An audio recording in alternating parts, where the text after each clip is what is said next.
and they travel, and they have a budget, and they do fundraisers.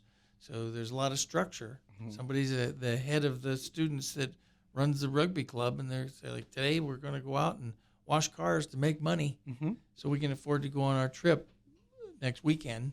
Because, when you're on a trip, you got to buy gas and eat pizza. Yeah. So that's the complete college life, right? Yes. So you mentioned government. This is a perfect segment into my next question.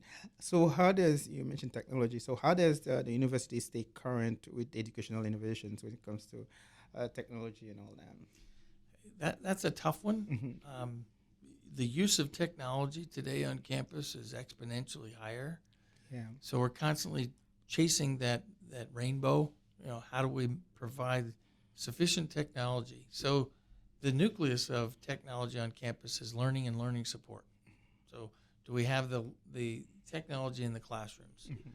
Do we have the technology and accessibility to the internet so students can study and get their information and everything they need to do?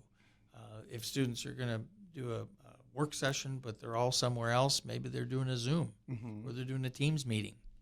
Well, those are things that didn't exist 20 years ago. Yeah.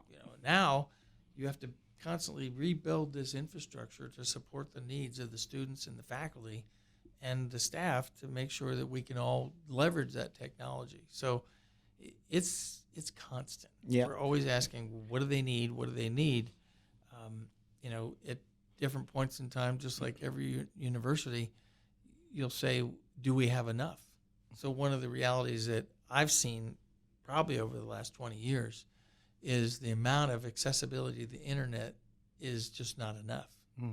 So I was in a meeting this spring talking to students, and I had them raise their hands about the different types of technology that they personally used. Well, each one of them had a cell phone. Each one of them had a laptop. Each one of them had some sort of smartphone. Some of them had an Xbox. Some of them had something equivalent to an Alexa.